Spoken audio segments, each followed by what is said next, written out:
বাংলাদেশের তিনবারের সাবেক প্রধানমন্ত্রী, বাংলাদেশের যিনি সফল রাষ্ট্রপতির সহধর্মিনী, বাংলাদেশের যিনি একজন সেনা প্রধানের সহধর্মিনী কিছুদিন আগে মারা গেলেন।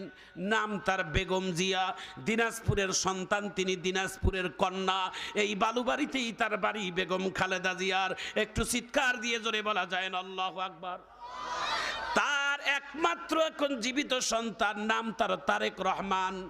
কিছুদিন আগে 17 বছর লন্ডনে থাকার পরে যখন বাংলার জমিনে আসলেন, তার জনপ্রিয়তা আপনারা দেখেছেন। গোটা বাংলাদেশের যুবকদের তিনি হলেন আইডল।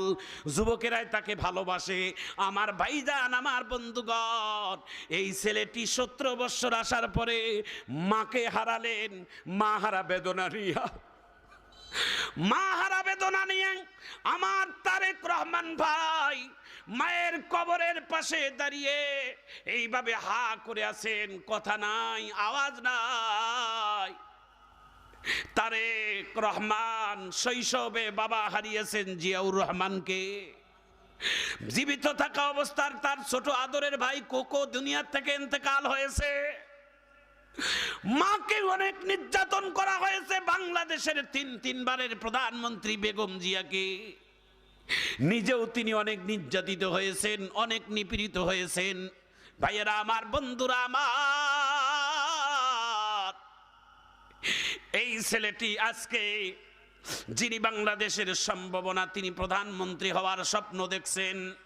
আমার কে হবেন কে না হবেন এটা আমরা গ্যারান্টি দিতে পারবে না, আল্লাহ জানে। তবে এইটুকুই বলবো, যতটুকু ব্যবহারে তার যতটুকুই বোঝা যায়, তার নমনীয় তার ব্যবহার গোটা বাংলাদেশের মানুষ একের পর এক মুগ্ধ হয়ে যাচ্ছে। জোরে বলুন ঠিক কিনা? আজকে তিনি সিলেট জেলায় গেলেন।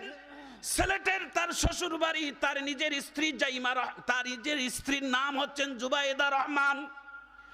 জুবাইদার বাড়ি হলেন সিলেট জেলায়, শ্বশুর বাড়ির এলাকায়। আজকে তার সফরে গেছেন।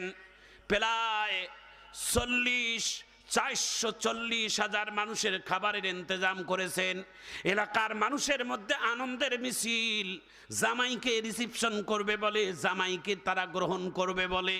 আমার ভাইজান, আমার বন্ধুগণ, যেটাই যা বলেন না কেন, এইটুকুই বলি, একটা বাবা মার কাছ থেকে সন্তান ছোটবেলায় থেকে শিক্ষা পাবে, এমন শিক্ষা নিবে যেই শিক্ষা গোটা মানুষের কাছে মুগ্ধ করে দিবে। যেমন তারেক রহমান একটার পর একটা ব্যবহার দেখে গোটা দেশের মানুষ তার প্রতি মুগ্ধ হয়ে যাচ্ছে। এই শিক্ষা কিন্তু একদিনে পায় নাই।